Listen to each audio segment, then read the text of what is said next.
So when we come out at the end of this road, we're gonna see Plum Island. Lyme disease is one of those illnesses that unless you have it or you know someone who's afflicted by it, most people don't even know that much about it, other than that it's caused by a tick bite. It's been referred to as the great imitator because it mirrors many other awful medical disorders, including chronic fatigue syndrome, lupus, multiple sclerosis, arthritis, fibromyalgia, and Alzheimer's disease, just to name a few. Initially, Lyme disease causes a barrage of painful symptoms, including tiredness unrelieved by sleeping or resting, insomnia, abdominal pain, nausea, confusion, mood swings, joint pain, recurrent headaches, fever, chills, dizziness, difficulty concentrating, and even impaired short-term memory. All along the sides of this road are some very thick woods and thick brush, and I'm just thinking how much we want to stay in the center of this path, because I'm about sick and tired of weaponized ticks. But ultimately it can harm organs and systems throughout the body, including the heart, the circulatory, digestive, and reproductive systems, and the brain and nervous system. Despite the fact that many people don't know that much about it, Lyme disease is becoming pretty common these days. According to the CDC, Lyme was the 6th most common nationally notifiable disease in 2015 and the most commonly reported vector-borne illness in the United States, thought to affect some 300,000 people a year in this country. I'm from Missouri. We have a lot of ticks in Missouri, and I grew up in the woods, but it's not anything like you see here. The ticks are rampant. Strangely though, when people attempt to get medical attention for Lyme disease, a lot of times they're told that Lyme disease is really rare and that they probably have something else. Many times a person is forced to go through exhaustive medical testing for all kinds of other ailments and ruling all of those out before a doctor will even consider administering a test for Lyme disease. But I'll get to that later. You could walk in there for 2 seconds, step back out here, you'll be covered in ticks. Tiny little ones that are so small you basically need to go over your body for 3 hours with a high-powered flashlight just to even find the things to get them off of yourself. It's a nightmare. There may be a good reason why doctors are hesitant to test their patients for Lyme, even when those patients are fully willing to pay out of pocket for the testing for it, and despite the fact that for some reason in this era of modern medical technology, the test for Lyme is still woefully inaccurate. For the longest time, the government has been implicated in and repeatedly denied any ties to the creation and proliferation of Lyme disease in this country, despite some pretty compelling evidence to the contrary. Lyme disease was not officially recognized or discovered until the mid-70s when there was an outbreak of what doctors originally mistook for juvenile rheumatoid arthritis in several southeastern Connecticut towns, including Lyme and Old Lyme, which is how the disease got its name. A cursory newspaper archive search revealed that the bacteria that causes Lyme, Borrelia burgdorferi, wasn't mentioned in print in newspapers until the year 1984, although Google newspapers came back with nothing at all. If you look at these towns on a map, you'll notice they are right directly across the Long Island Sound from Plum Island, which has been a government animal disease research facility since the mid-50s and doubled as a military biological warfare research facility, although the government denied it for decades. It's less than 9 miles from shore to shore, the way the crow flies. Well, we're looking generally at the coast of Connecticut, where Old Lyme is located, just a short distance really across the sound. You'll also notice if you look again at those maps I showed earlier, the outbreak and concentration of Lyme disease in this country centers around that place. The CDC admits that 95% of cases of Lyme come from just 14 states, the majority of which are located around Plum Island. Plum Island's biowarfare history dates back to World War II and Operation Paperclip, a top-secret government program to shield Nazi scientists from trial or punishment by quietly bringing them over to the U.S. and giving them new identities and U.S. citizenship in exchange for working for the government and military.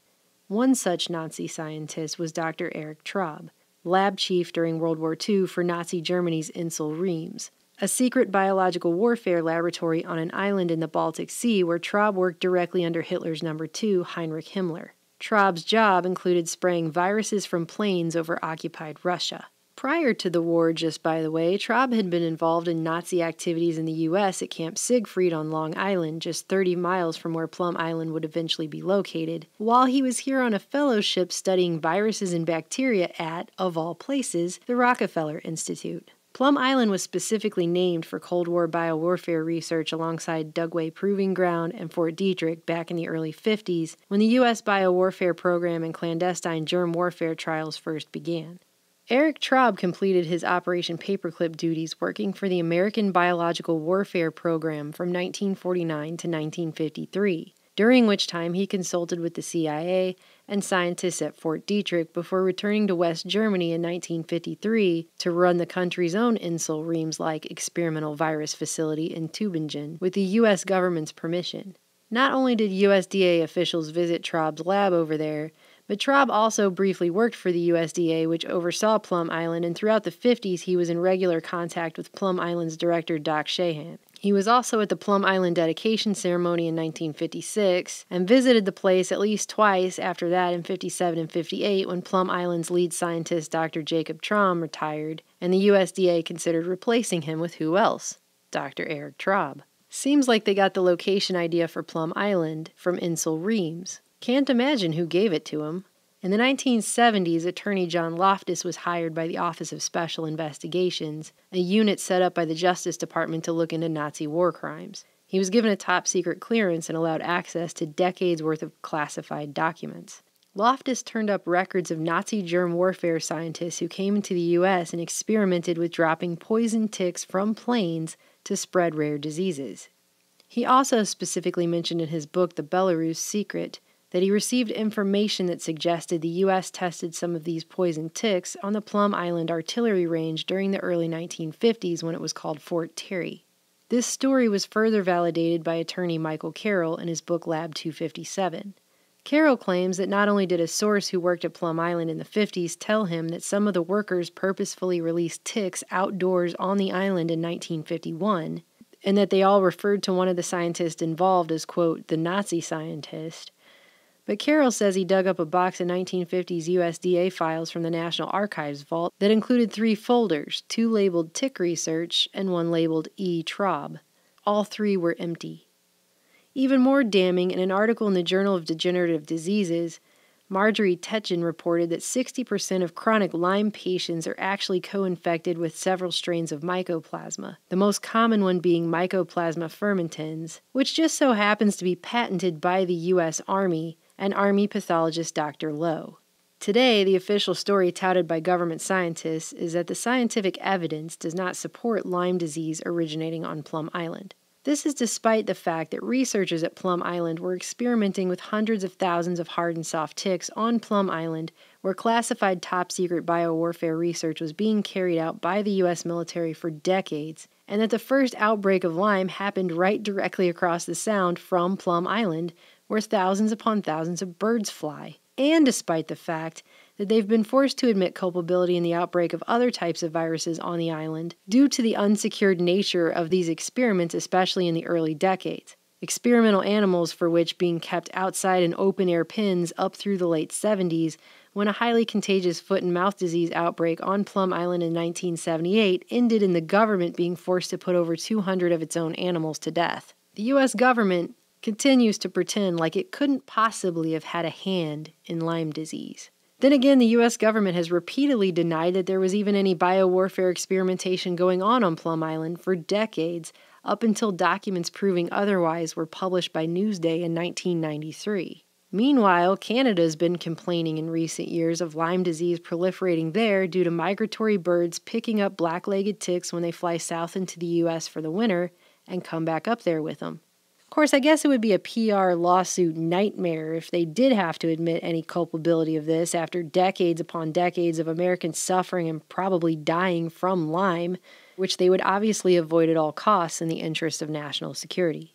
Earlier, I mentioned that it's believed Lyme disease affects some 300,000 people annually in this country, but that number is basically meaningless because people are forced to go through a medical merry-go-round just to be able to get tested for Lyme disease in the first place. And then, as Tetchin points out, many are only treated for it for a month on antibiotics, and according to prestigious Yale University, which has only been implicated in government dirty work for decades with Plum Island right in its own backyard, If the person still has Lyme disease symptoms on the 31st day of antibiotic treatment, they're labeled as having something else, whatever affliction the disease has mimicked in their body. In this way, if they die of something else in the official medical record and in the statistics, not Lyme disease, and they no longer get counted in the Lyme disease statistics. And that's after the patient goes through the rigmarole to even be able to get tested in the first place. My mother went through this when she lived in Missouri and was bitten by a tick and later found the telltale bullseye rash. Her doctor straight up told her Lyme disease does not exist in Missouri, and it wasn't possible for a Missourian to get it, and that it was all in her head, and even went so far as writing in her medical chart that the patient is convinced she has Lyme disease even though her doctor apprised her of the quote-unquote facts.